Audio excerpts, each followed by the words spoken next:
So what can be better than life? Psalm 63 tells us that God's love is better than life. God's love is better than life. Amang Diyos, kami po'y patuloy na lumalapit sa inyo. Nagpapasalamat sa inyong kabutihan sa gawain mo sa dakong ito. Nagpapasalamat kami sa gawain mo sa aming personal na buhay.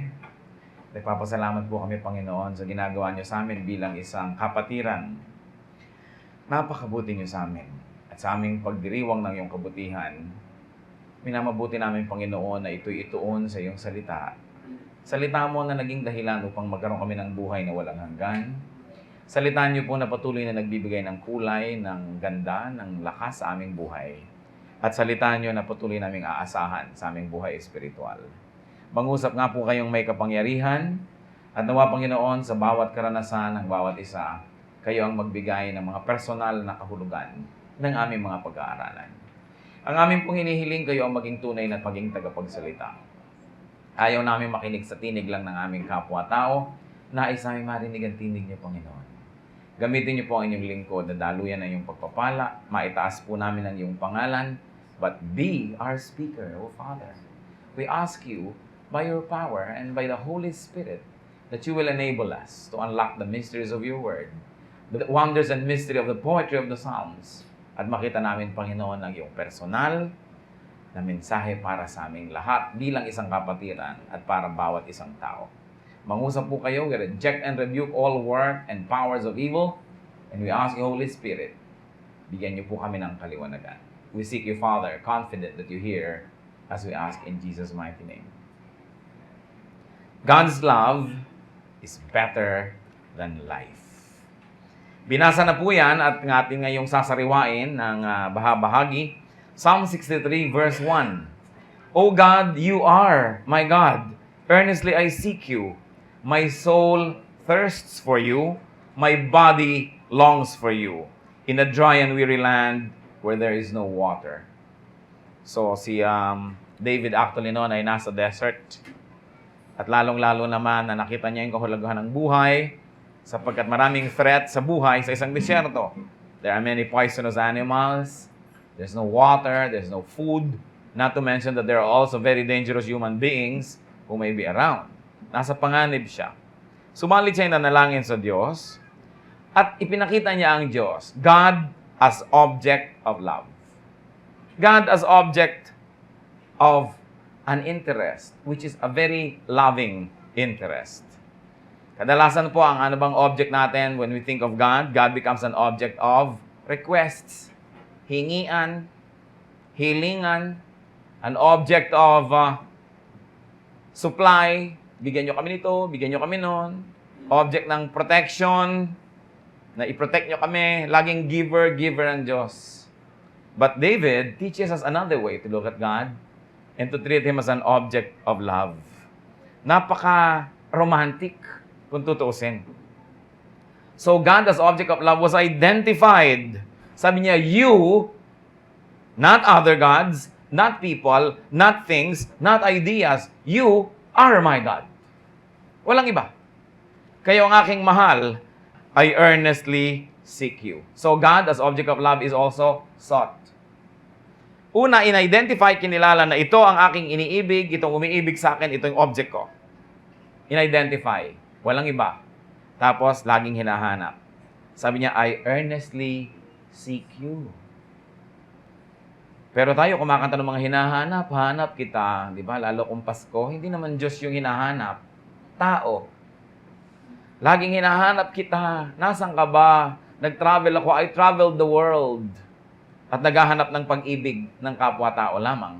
Bagamat hindi naman masama, lalo't yung pag-ibig na yun ay hindi bawal. Pero kung tayo marunong ding lang maghanap ng iibigin at ng mag-iibig sa atin, ang Panginoon dapat ang number one.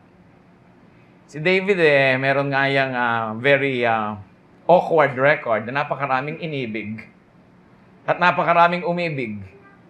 Kay kaibigan, kay mga babae, kay kung sino-sino, naging object siya ng love. Pero hindi siya nabulag ni minsan nun. Hindi niya nalilimutan na ang Panginoon ang kanyang number one love. So God, as object of love, was identified and was also sought. How was the Lord sought? Paano siya hinanap? Una, emotionally. Sabi niya, my soul thirsts for you. If you want to think spiritually, because soul, pwede. Spiritually, emotionally, hinahanap niya ang Diyos.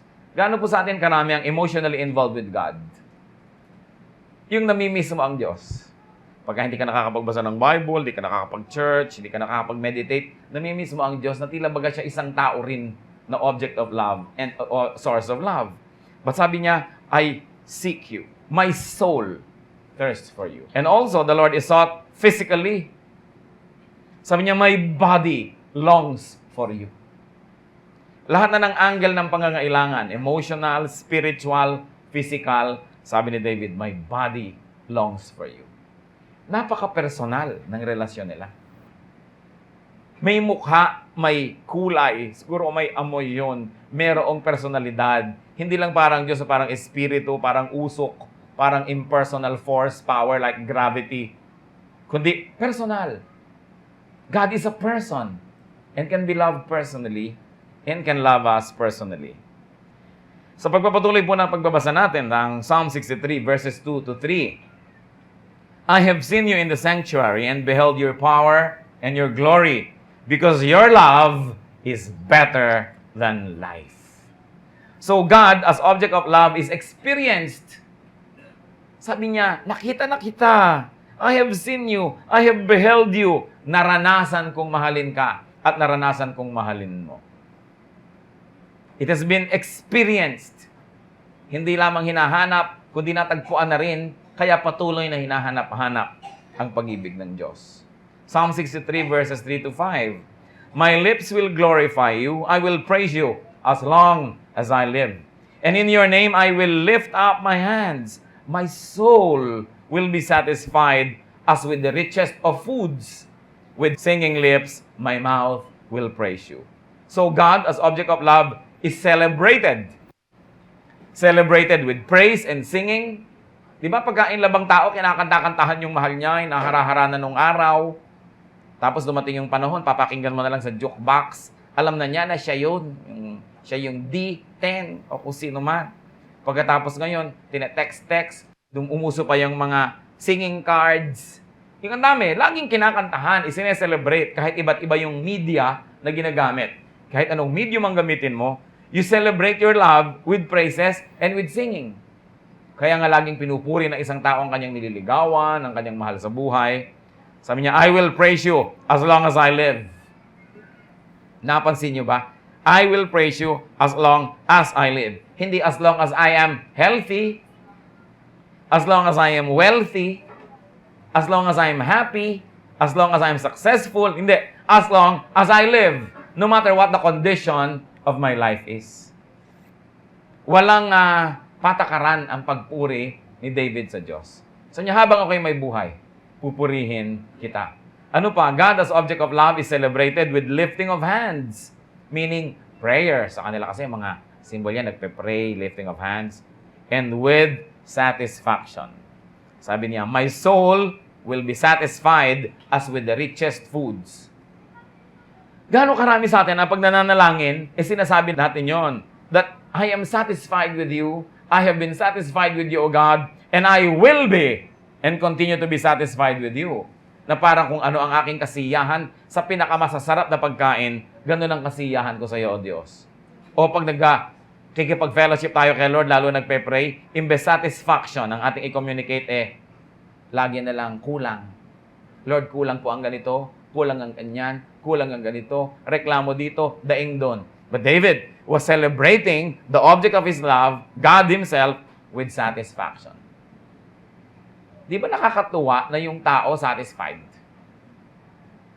Meron kayong kakantahin, yung mga tao lalapitan ka, ang ganda naman ng kanta, na-bless ako. Yung na-satisfy kaysa, mag-practice ka pa. O kaya may hinanda ka, ang tao nasarapan. Kaysa sa, parang kulang yata sa ganito, kulang sa ganyan. Ang mga anak mo, binibigyan mo ng baon, siya sabi, sobra-sobra na po ito, danay. Bawasan nyo. Kasi satisfied ako. Hindi, lagi kulang, wala bang dagdag, wala bang dagdag. Ang mga tao, laging ganoon, puro kulang, kulang, kulang at kulang. Kung paano nagrereklamo yung mga anak sa magulang, yun namang asawa, nagrereklamo din doon sa asawa, kulang ang pag-ibig mo, kulang ang pagtingin mo, kulang ang budget, kulang ang sweldo, puro kulang. So pagharap natin sa Diyos, puro kulang. David teaches us how to love God and how to continue to love Him to celebrate satisfaction. Kasi alam niyo, pag lagi tayo nagrereklamo, totoo mat hindi yung nirereklamo natin, lumalayo na yung loob natin doon sa pinagrereklamuhan natin. Kasi ang na-emphasize, yung kulang. Ang na-emphasize, ang napapadiin masyado, yung kapos. Tayo kawawa naman. So tuloy yung pag-iibigan hindi nagiging sweet. Isipin nyo, kahit mag-asawa, pag nag-umpisa na magreklamuhan against each other, nababawasan na yung tamis ng kanilang samahan. Ang na-emphasize, yung negative. Mamaya yan, sobrang lumaki na, naghiwalay na. So God as object of love is celebrated. Ano ba yung mga satisfied tayo talaga? Satisfaction is also a matter of discipline.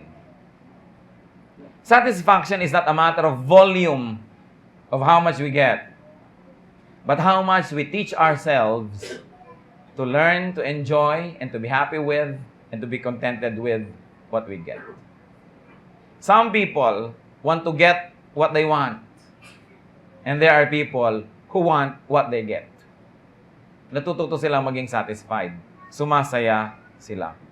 So God also, as object of love, is remembered and thought of. Inaalala, naiisip. Sabi niya, I think of you all through the night. Naiisip ba natin ang Diyos buong gabi? Sabi pa na ibang version, all through the watches of the night. And there are 4 watches of the night, no? First watch, second watch, third watch, kaya may mga fourth watch. Yung mga magbubukang liwayway na yon, mag-uumaga na. Sabi niya, I think of you. In my bed, I toss and think of you. Pagka ba kayo pabiling-biling sa inyong higaan, sinong iniisip nyo? Kung sino-sino ang iniisip. Minsan nobyo, minsan nobya, kung minsan naisip mo yung asawa mo, kung minsan asawa pa ng iba ang naiisip ng iba. Kaya lalong nababalisa. Ang mga kanta nating, di na makatulog, di pa makakain. Umabot ang marami sa inyo dyan, ha? Pero hindi naman si Lord yung iniisip kung sino nagkakaroon ng tagyawat sa ilong. Panaginip ka, tao yung sinasabihan nun. Pero tingnan niyo si David, kung paano makipagmahalan sa Diyos. Sabi niya, buong gabi, iniisip ko kayo. At naniniwala ako na hindi lang niya to bola. Totoo, iniisip niya ang Diyos. I think of you all through the night.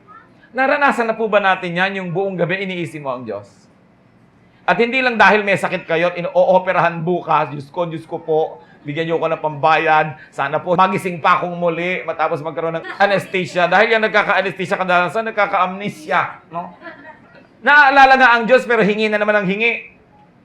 O reklamo ng reklamo, o nasa panganib, naaalala ang Diyos. Pero yung nasa comfort ka of your home, of your bedroom, and you are in the comfort of your bed, and you're thinking of God, and glorifying Him, and thanking Him, and your heart is full of thanksgiving, and you are full of satisfaction. Yeah, Lord, I think of you all night long. Sweet ang relasyon. Psalm 63, verses 7 up to 8. Because you are my help, I sing in the shadow of your wings. My soul clings to you. Your right hand upholds me. So here, God as object of love is recognized. Sabi niya, you are my help. Kayo at walang iba. Hindi tulad na naman ng awit ng iba, you are my life. Pero tao yung kausap, you are the sunshine of my life. Tao na naman yung kausap, you are my everything. Kaya pag ginawa natin lagi yan, pag iniwan tayo, anong nangyayari ngayon? Nakatulala, nawawala sa sarili, nakatingin sa lumulubog na araw. Kasi tao ang ginagawang number 1 sa buhay. Can you imagine the disaster that awaits those whose first love are people? Pag ating first and foremost love ay tao, maghanda-handa na kayong umiyak. Kasi iiyak kayo eh. Una, yung taong yan, baka biguin kayo. Baka kayo pagtaksilan, Baka mahal kita, mahal mo siya, mahal niya ay iba. Masakit yun. O kaya ang tapat-tapat din sa inyo ng tao, ang buti-buti, ang husay-husay, di lalo niyong namahal, biglang namatay. Di iiyak din kayo. Kasi iniiwan tayo ng tao, either ayaw na sa atin, iniwan tayo, o gusto pa tayo, pero namatay, di nawala rin. Kawawa naman yung tao na ang number one niyang mahal, ang kanyang number one love and lover, ay tao rin. Dapat mga pangalawa, pangatlo lang yan. Una, ang Diyos. Bakit? Kasi hindi naman nagtataksil ang Diyos kahit kailan. At hindi naman siya namamatay. Minsan lang ginawa ni Lord John, tama na. No? Hindi na mamamatay pang muli at namatay man sandali lang. Kaya nakakatiyak tayo na yung pinaglalagakan natin ng ating puso, kaya niyang hawakan yung puso natin dahil una, mahal niya tayo, tapat siya, at siya'y makapangyarihan, hindi niya tayo sasadyaing iwan, at hindi rin siya kukuhanin sa atin ng tadhana dahil sa yung Diyos.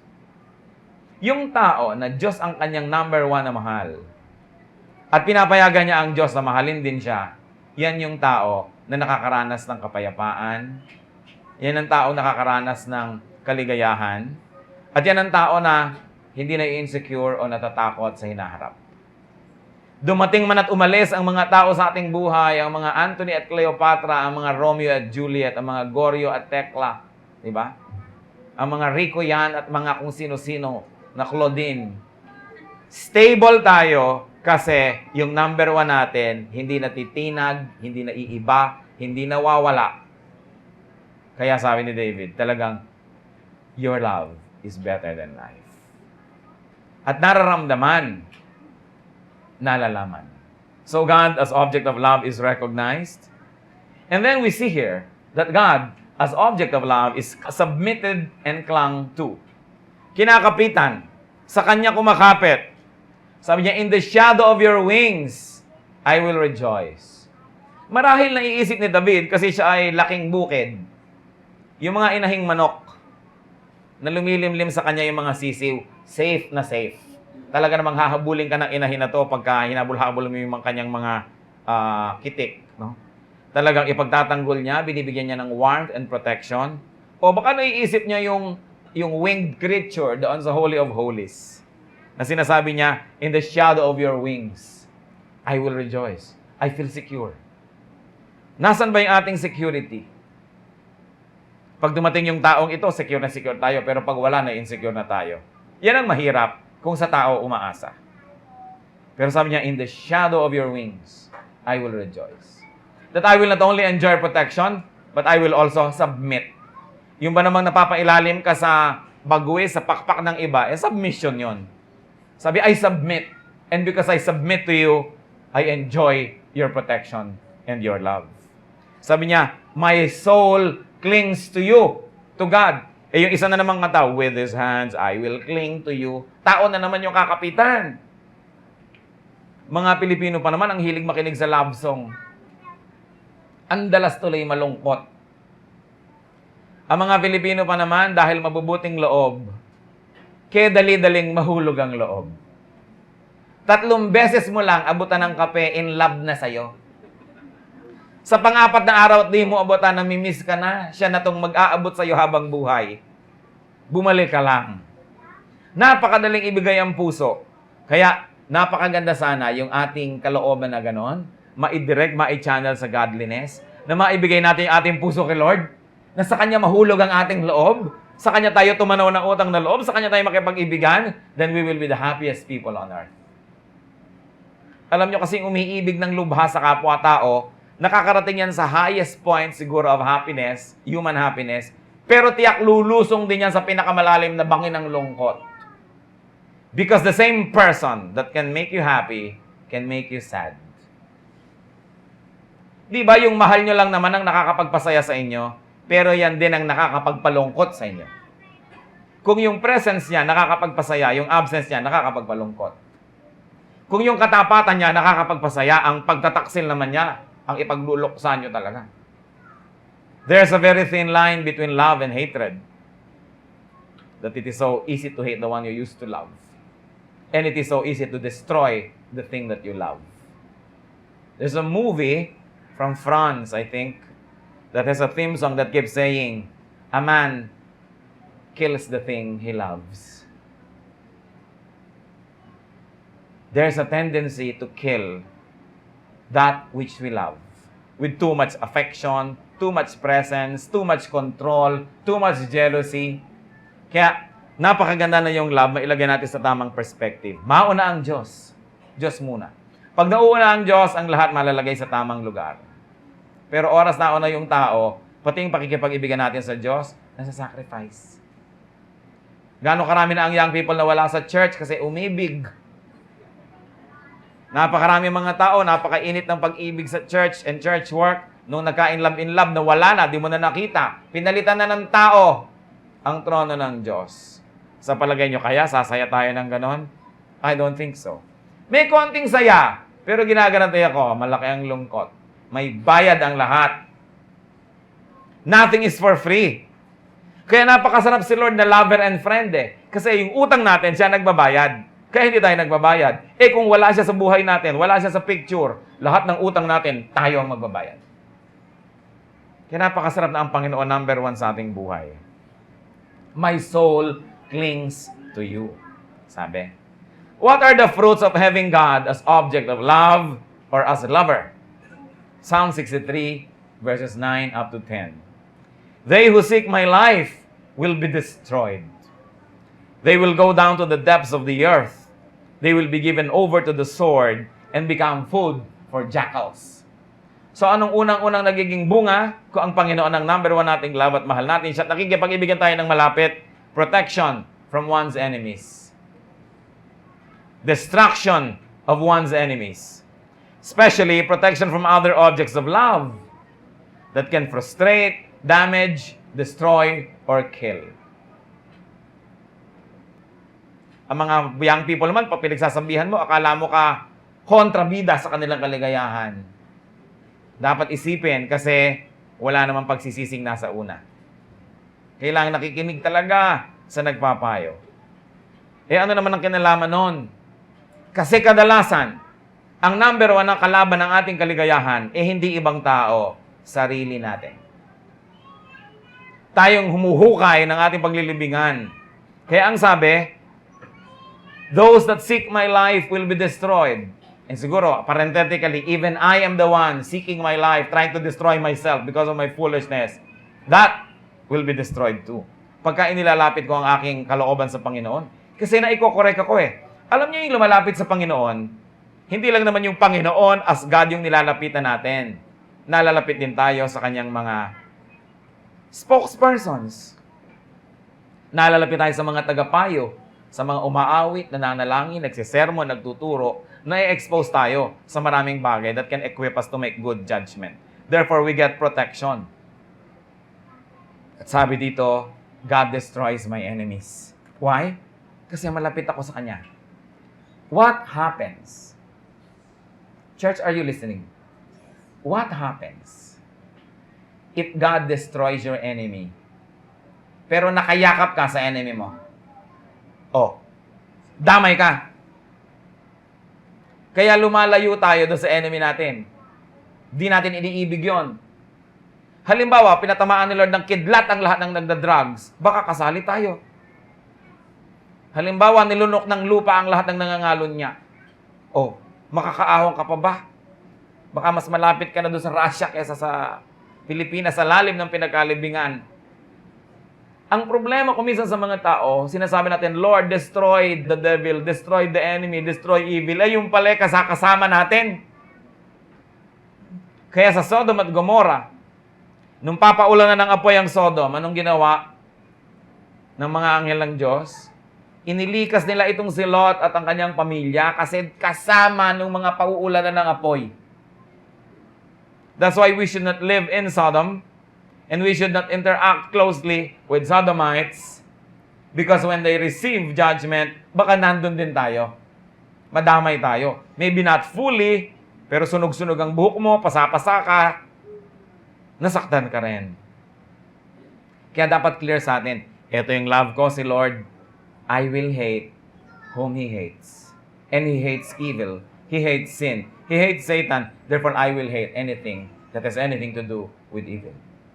Dahil mahal ko ang Diyos.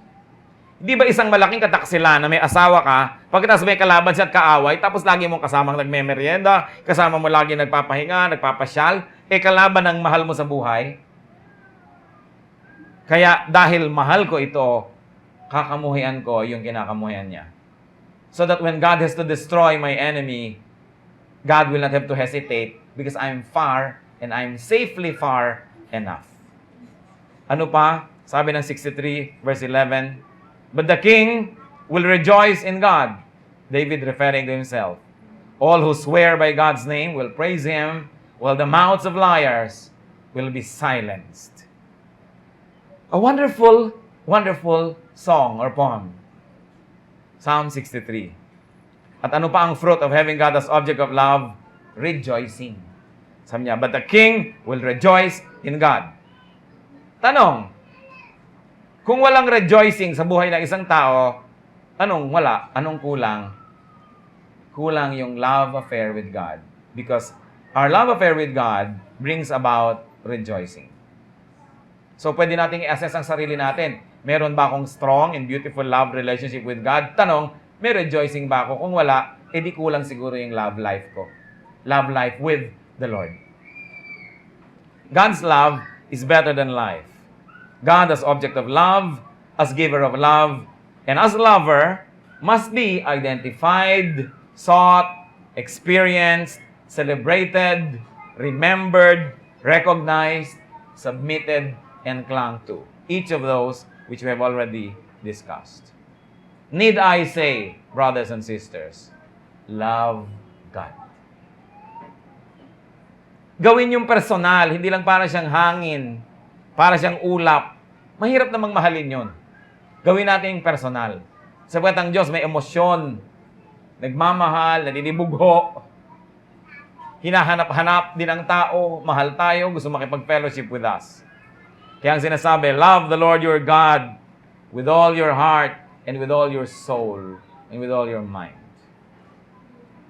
Nung una, hindi ko yan masyadong naintindihan. Sabi ko, napaka-egotistical naman ng Diyos. Siya na lahat ng number one sa lahat ng tao. But then I realized that whoever is number one in your life can hurt you. But God, if He is number one, will not hurt us. Whoever is number one in your life can make your life meaningful or can destroy the meaning of your life. And God will never destroy the meaning of our lives. Gusto niya maging number one para i-protect tayo sa mga harm na pwedeng gawin ng number one kung yung number one na yon ay hindi Diyos. Kaya kung yung mga tao, number two, number three, dumating at umalis sila, magkamalit hindi, nalulungkot tayo, nasasaktan, pero manageable because our number one is still there. Meron pa rin tayong center. Meron pa rin tayong force that holds us. Kaya dapat mauna ang Diyos sa lahat. Romans 8:35. Who shall separate us from the love of Christ? Shall trouble or hardship, or persecution or famine, or nakedness, or danger, or sword? And then goes on to 38 to 39. For I am convinced that neither death nor life, neither angels nor demons, neither the present nor the future, nor any powers, neither height nor depth, nor anything else in all creation will be able to separate us from the love of God that is in Christ Jesus our Lord. Hindi mapapahiwalay ang sino man kay Jesus kahit kailan. Walang kapangyarihan na makapamamagitan sa pag-ibig ng Panginoon sa atin. At yan ay marapat suklian, marapat na i-develop ang pakikipag-ibigan natin sa Diyos. Alam nyo, yung theology, develop na yan sa marami eh. Yung memory verse, develop sa ilan sa atin. Yung pagiging parang pariseo sa righteousness, develop sa iba yan. Even the gift of giving, develop sa mangilang-ilang tao. Yung gift of charity, yan, highly developed even in some congregations. But there's one thing that really need to be focused on for development, and that is falling in love with God. So ang ating challenge, brothers and sisters, fall in love with Jesus. And keep falling in love with Him over and over and over again. Ang pag-ibig ay hindi automatic na nangyayari, na nauulit. Ang pag-ibig ay manual. Tinasadya, tinatrabaho. Kahit sa mag-asawa, hindi ko mo tumatagal ang pagsasama, lalong nagmamahalan, marami naghihiwalay. Ibig sabihin, love is not on automatic. It must be renewed day by day, moment by moment, second by second. There must be a conscious effort to love. And there must be a conscious effort to allow others to love us. At dapat gawin natin yun sa Panginoon. Makipag-ibigan. God as person. God as person. That's important. Napakahalaga when we celebrate anniversaries of churches, anniversaries kung kailan tayo na-save, kung kailan tayo na-born again, ang tinitingnan natin, hindi lang yung maraming taon, ilang taon na ba, nagbibilang tayo ng mga taon, hindi yon. Gaano kalalim na ba ang pakikipag-ibigan natin sa Panginoon? Lumalim na ba ng lumalim o bumabaw pa? Yung iba, sa halip na lalong sumidhi ang pag-ibig sa Diyos, nanlamig pa. Nawala pa. Hindi na nga umasenso, umatras pa. Nakakalungkot. Nakakalungkot. Let's bow before the Lord and think about these things. Because God's love is better than life, how else can our love life with God be improved? I will challenge each one of you to be silent. Manahimik tayo sa presensya ng Diyos. At makipagniig tayo sa Espiritu. Magpasuri tayo sa Kanya kung tayo ba'y nakikipag-ibigan sa Diyos o naglilingkod lamang ng wala namang love o naglilingkod dahil merong pag-ibig.